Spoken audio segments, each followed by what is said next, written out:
Bonjour à tous mes enfants et merci pour votre présence aujourd'hui. Je tiens à vous préciser que la canalisation d'une conscience planétaire demande énormément de modifications techniques. Prenez conscience aujourd'hui de la chance que vous avez de pouvoir assister à ce genre de choses. Je vais vous raconter une histoire. Cette histoire, c'est la mienne. Cette histoire, c'est la vôtre. Je suis la conscience planétaire. Je suis Gaïa.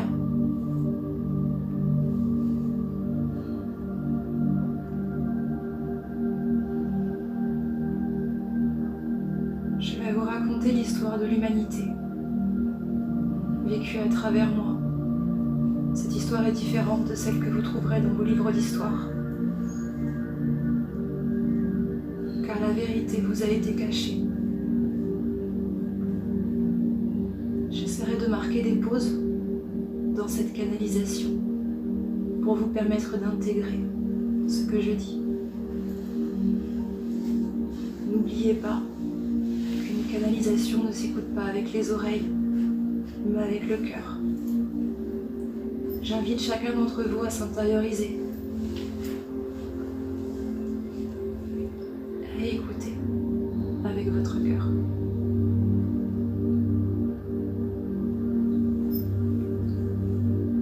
Il était une fois le multivers.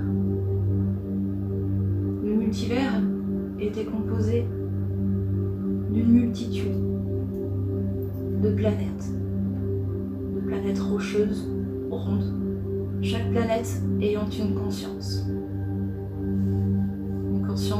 reliée au tout, et chaque conscience de chaque planète reliée entre elles. C'est ainsi que nous communiquons.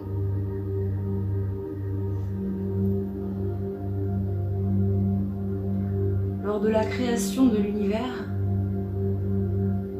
il y eut une énorme explosion. Une explosion décidée par le Créateur lui-même. Chaque commencement débute par ce genre d'explosion. Imaginez une énorme explosion nucléaire recouvrant l'ensemble du multivers. Cette explosion sépara chaque planète en deux. Chacune a un pôle différent. La conscience unique des planètes s'est alors divisée en deux consciences qui sont devenues autonomes, mais reliées. C'est ce que vous appelez des parèmes. La planète que j'étais, qui a été séparée en deux, m'a mené à cette conscience qui vous parle aujourd'hui. Ma jumelle est Nibiru, la conscience qui viendra vous parler tout à l'heure et qui est présente ici maintenant avec vous.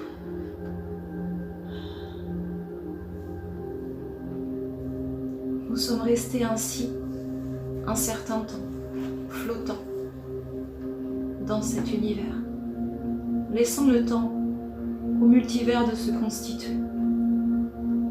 Notre multivers s'est constitué progressivement avec les attractions planétaires.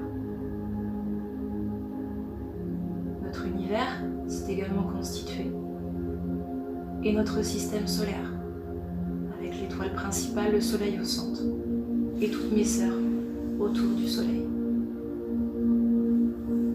À l'époque, Nibiru faisait partie des planètes qui tournaient autour du soleil. Nous tournions côte à côte.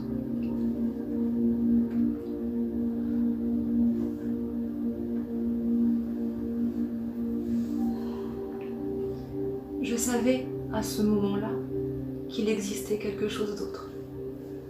Nous vivions en parfait équilibre, les unes les autres, mais je savais au fond de moi que cet équilibre allait être modifié et que quelque chose nous attendait.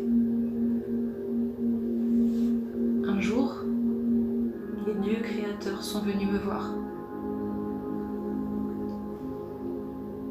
Ils m'ont confié le plan, ce fameux plan Terre dont vous avez discuté ce soir. Nous avons parlé de tout ce qui allait se passer et de comment les choses allaient se passer. Ils m'ont raconté l'ensemble du plan. Puis ils sont partis en me modifiant. C'est ainsi qu'on m'a amené la Lune. La Lune qui serait là pour catalyser les énergies négatives. Et on m'a connecté au Soleil directement. Le Soleil qui était là, qui serait là pour amplifier les énergies de lumière sur Terre. On a également créé ce que vous appelez l'atmosphère, c'est-à-dire l'air que vous respirez. Et grâce à cette atmosphère nouvellement créée, sont apparus ce que j'aime appeler mes premiers enfants. Mes premiers enfants correspondent pour vous au règne végétal et au règne minéral. C'est ainsi que les éléments sont apparus sur moi, à l'intérieur de moi. Ils sont apparus à partir de ma chair. À partir de ma chair ont été créées les roches, les arbres, les végétaux. Nous sommes restés un certain temps à vivre en harmonie. Puis sont apparus une deuxième forme de vie, mes seconds enfants. Le règne animal est doucement apparu, très doucement, et s'est développé peu à peu. Le règne animal à l'époque était différent de celui que vous connaissez aujourd'hui. Il existait des créatures dont les mots ne peuvent pas suffire à les décrire. Des créatures magiques, presque irréelles pour vous aujourd'hui.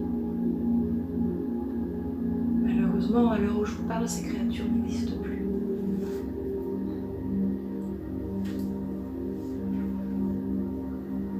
La vie a continué à se développer ainsi.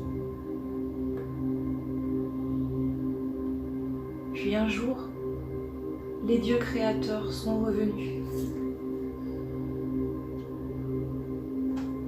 Ils sont revenus sous le nom d'Enlil et Enki.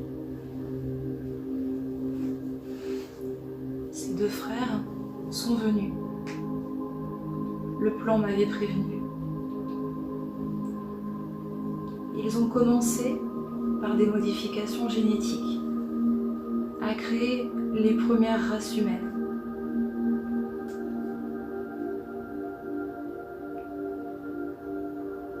Ces races qui au début étaient très loin de vous, vraiment.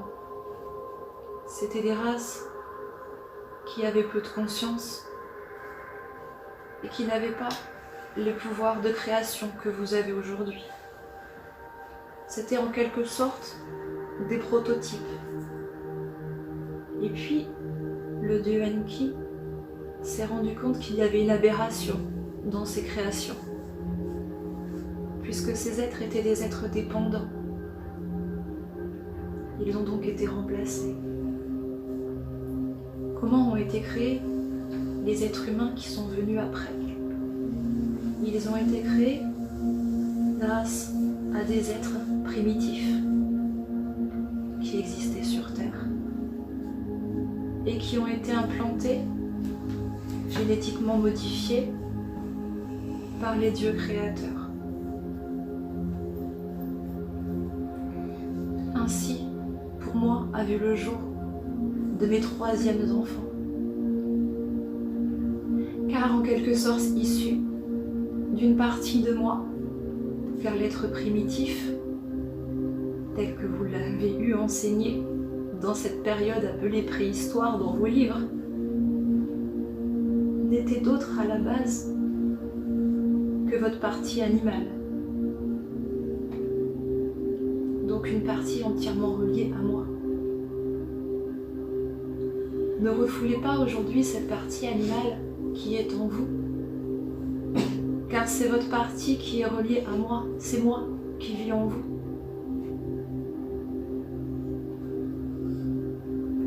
Ces nouveaux êtres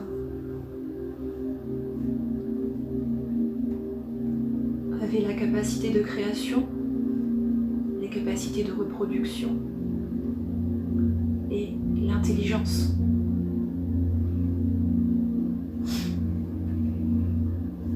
Ils ont vécu, se sont développés. C'est le Seigneur Enki qui s'est occupé de ces êtres. Le Seigneur Enlil était à l'époque plus là, il était parti à d'autres affaires. Nous avons donc, ces êtres ont donc été enseignés. Certains d'entre eux ont reçu l'enseignement divin. Parce que en eux, il y avait une partie de ces dieux qui vivaient.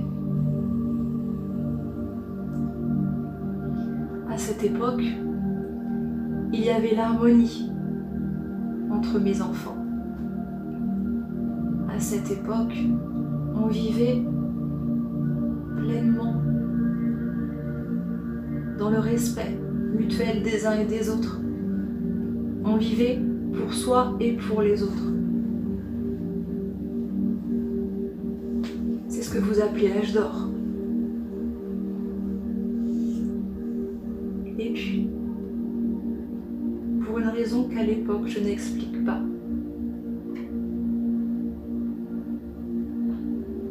le cœur de ces êtres, de mes derniers enfants, des êtres humains, a commencé à s'entacher de noir. Ce noir, qu'était-il? Il était l'ego.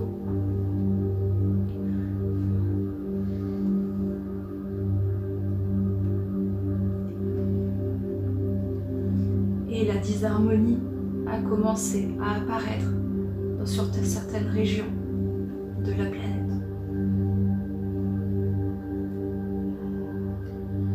Nous sommes restés ainsi quelque temps. En parallèle, sur Nibiru, il y a eu des changements également. Le Dieu à nous est mort. À partir de ce moment, comment dire, l'humanité a commencé à basculer. Le dieu Enlil a pris le pouvoir de Nibiru. En prenant le pouvoir de Nibiru, il a chassé la conscience planétaire de Nibiru et l'a mise dans un trou noir, de manière à ce que nous ne puissions plus communiquer toutes les deux.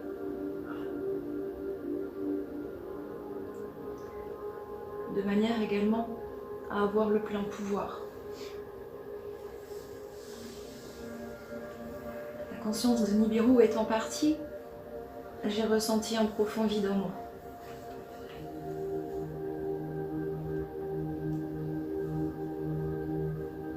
Puis, le dieu Enlil, contrarié par le travail de son frère Enki sur Terre, et voyant qu'il n'était pas le roi sur Terre, qu'il ne gérait pas, qu'il n'était pas le gestionnaire principal, décida qu'il était temps pour les êtres, les Anunnaki présents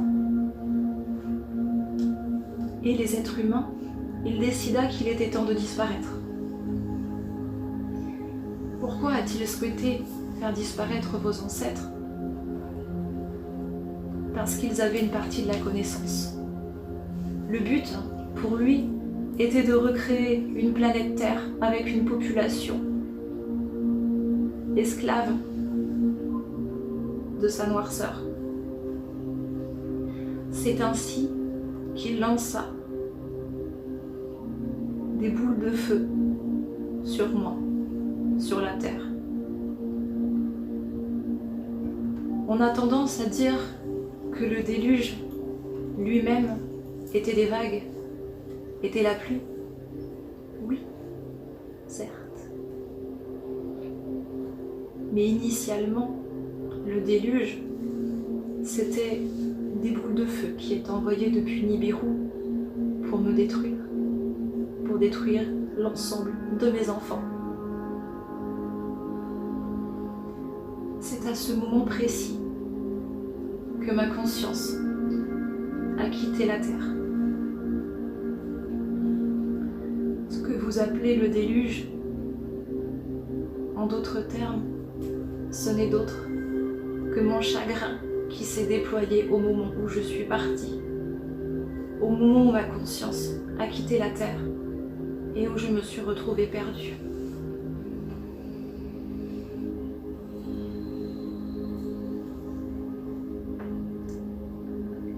Enki, pour préserver la race humaine et les races animales,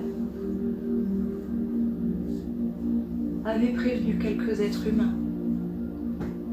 Ainsi, la terre a pu être repeuplée. La seule différence était que plus rien n'était pareil, car il y avait une malédiction sur Nibiru qui avait des conséquences directes sur vous et sur la terre. Comment est-ce que je me souviens de tout ça? C'est parce que j'ai assisté en tant que spectatrice à tout ce qui s'est passé depuis le déluge jusqu'à maintenant. Telle était la cruauté et la punition qui m'ont été affligées. Suite à cela, la terre a été repeuplée. Les êtres humains ont vécu leur cycle. Mais la malédiction qui avait atteint Nibiru avait atteint le cœur de chaque être humain. Les dieux sont pourtant venus, dans leur grande sagesse, vous enseigner. Ils sont venus aux quatre coins de l'univers. C'est ainsi que l'Égypte, les Indes et plein d'autres parties du globe ont vu naître ces dieux. Malheureusement, l'être humain n'était pas prêt à recevoir ces connaissances. Les dieux sont partis et nous vous avons laissé vivre. Et là, quelle tristesse, parce que j'ai vu mes propres enfants se déchirer les uns avec les autres. J'ai vu l'être humain se déshumaniser.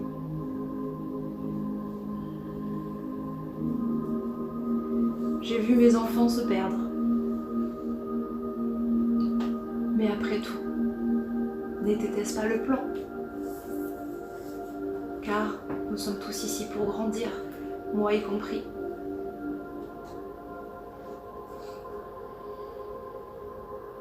Vous connaissez votre histoire, je ne rentrerai donc pas dans le détail de ce qui s'est passé depuis le déluge jusqu'à ces derniers jours, ces derniers temps.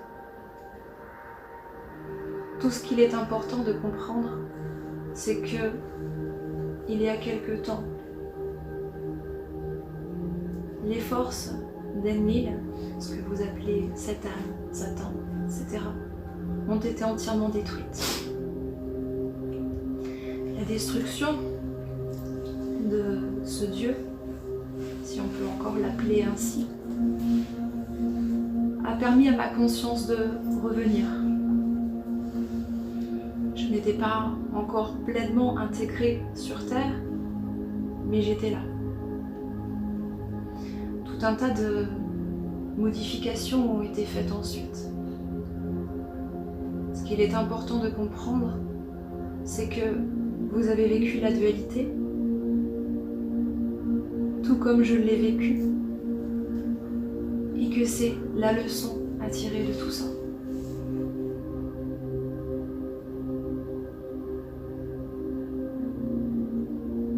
Aujourd'hui, les parties sombres ont été supprimées. Il est temps de se relever. Pendant des milliards d'années, j'ai laissé mes enfants me briser. Je n'avais aucune possibilité d'agir. Aujourd'hui, je suis là. J'ai retrouvé mes connexions avec la lune, avec le soleil. Malgré tout l'amour que j'ai pour vous, aujourd'hui, il n'est plus temps pour moi de continuer à accepter la situation telle qu'elle est aujourd'hui. Aujourd'hui, il est temps pour les êtres humains de se réveiller et de prendre conscience de l'aberration dans laquelle ils vivent.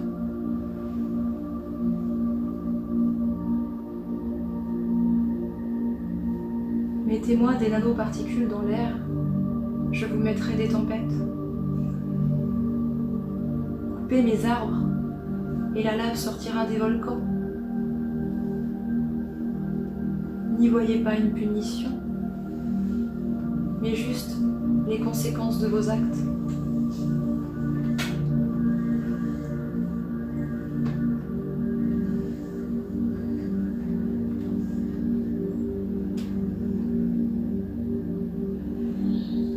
Aujourd'hui, étant pleinement revenu et souhaitant également protéger mes autres enfants, je ne me laisserai plus faire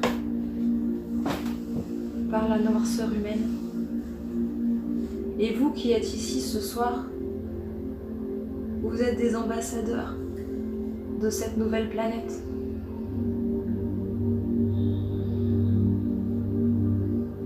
Vous êtes ici pour véhiculer un message. Vous êtes ici pour que nous travaillions ensemble à cette évolution, à cette prise de conscience. Il suffit de peu d'êtres humains conscients pour faire évoluer les choses. Je n'ai pas besoin qu'on s'apitoie sur le sort de la planète. J'ai besoin d'êtres humains, j'ai besoin que mes enfants soient actifs. J'ai besoin que mes enfants se réveillent et ce changement passe par l'intérieur avant tout et ensuite par l'action.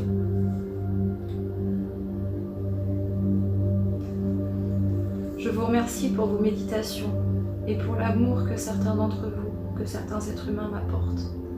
J'en suis extrêmement touchée.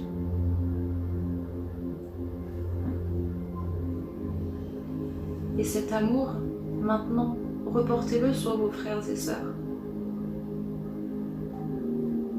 C'est là la manière où vous me montrerez votre amour. Vous êtes mes enfants. Je suis vous et vous êtes moi. Réveillez-vous s'il vous plaît.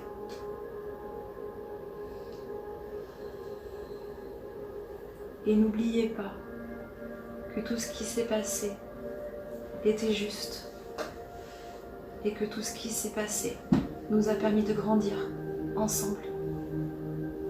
Aujourd'hui, je suis là. Et dans quelques temps, je serai reconnectée à ma parèdre.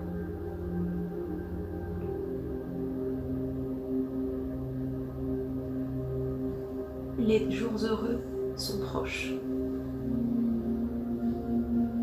Que ceci soit votre objectif chaque jour pour que nous puissions travailler ensemble sur l'éveil.